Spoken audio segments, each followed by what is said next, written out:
Hello, my name is Waylon Lewis, and every week we'll bring you a new podcast with Elephant Journal. I wanted to talk about something that is a challenge for all of us, or most of us who are lucky enough to have that challenge, which is family. So we have a ton of huge hit articles on Elephant about like how to deal with your toxic family member, the sort of evil uncle or the crazy aunt or the mother or father who ruins your whole life. So from a Buddhist and I think from a human point of view, number one, so I'm going to try and share some practical tips that come from the Buddhist tradition and also just from mindfulness generally. So from some perspective, it's important to just kind of at some point to stop blaming our family. So I have a really intense family situation on one side, and luckily I was kind of separate from a lot of that. But when I graduated from college, that was sort of a formal moment of saying, okay, I no longer expect that side of my family to really be there for me.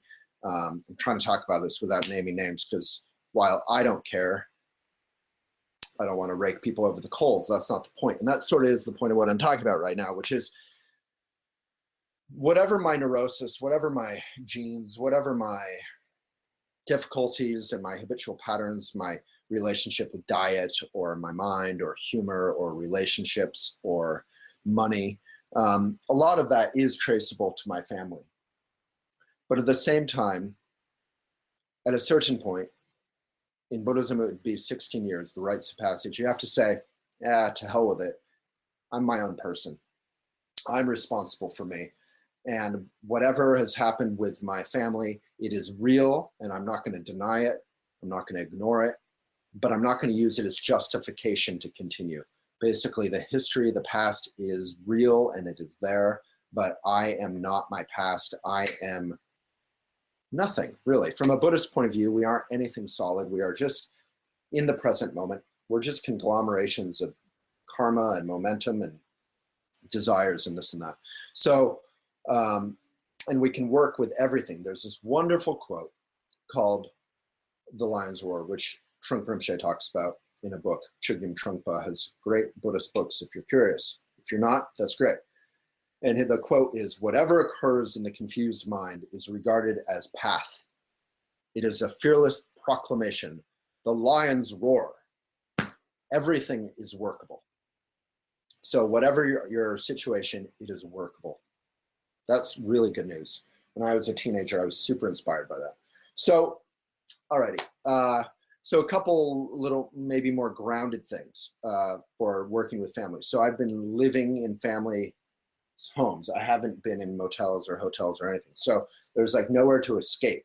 Not that I particularly want to, but there are times when you're like, yeah, the way other people live and living with them, and you realize, wow, this is different.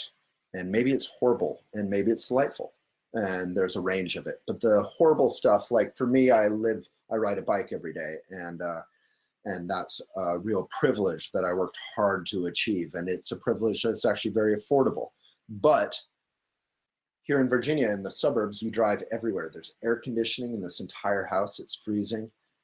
So I've closed my doors and opened up the windows and closed the vents so that I can just have normal air and not be breathing in canned air. So you do what you can do. And if your family loves you, they'll support that. I remember years ago, there was a great moment with my grandma who I'm visiting here where I'm organic and, hippie boy or whatever. So I visited and she was delighted out of her love for me to find organic and vegetarian stuff in the grocery store. I'm now vegan. It would be even more of a challenge, but it's more available than it used to be. So basically, a sign of love is that your family will support you in your weird things as long as they're healthy, as long as they're good, and they won't like denigrate you for that stuff. But if they do denigrate you, if there is weird stuff, it's important. Here's a good tip, maybe number 3, that to just like Obama style, just brush stuff off your shoulders. Just as much as possible, practice this. Just It's not an exercise, it's shrugging. It's a mental exercise. Like, I'm driving in the car and it's air conditioned with Auntie, and she doesn't want me to open up the windows usually because she likes the air conditioning. She is super generous and lets me put the windows down and stuff. But, I want to look around at the few trees that are left in suburban Virginia and enjoy my travel, right? I don't want to just be in a bubble car with air conditioning and music and but if I can't get my way, I just have to shrug. With my mom, there are weird things that she likes to do. Everyone has their sort of set ways of life that if I wanted to do them differently, almost immediately I could see her go to a kind of a vulnerable and emotional place where she was almost going to cry. And at that point, you're like, whoa, it's okay. You do your weird thing that doesn't make any sense. And of course, you don't say that part. It's okay. The whole part you don't say. You do your weird thing that doesn't make any sense. I'm here to be with you and to do whatever. That's great. On the other hand, tip number 4 is there are times when you have to be frank. There are times when you have to be honest. And it's important to say that with as little blame as possible. You can even preface something, even if it is blamey, by saying, look, this is just what it is. You just have to be honest. So you don't want to roll over completely. You have to say, I am here and this is the truth and yada, yada, once in a while.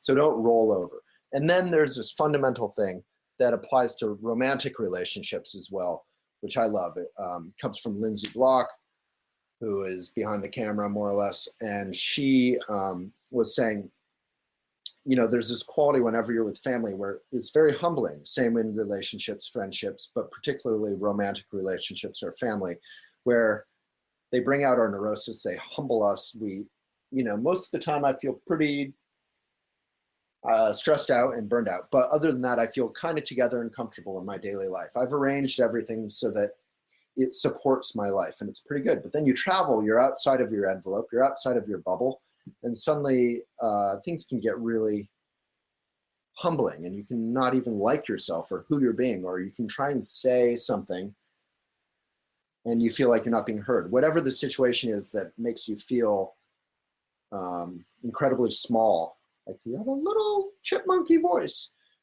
you have to be kind to yourself, first of all. And second of all, you have to realize that this is Dharma, this is Buddhism, this is the path of mindfulness. As Lindsay said, if you can't change your family, how can we possibly think about changing the world? And that is so true.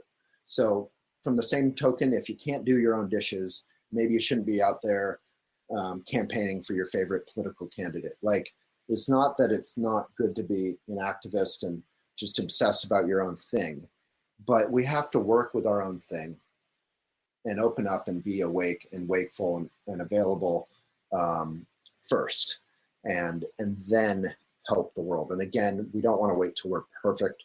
We don't want to obsess about ourselves, but it's incredibly humbling and gratifying to be intimate.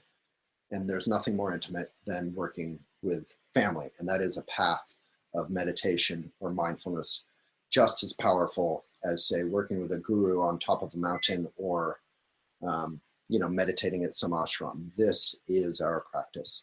So if you have any comments, tips, questions in the comments, I'll personally reply.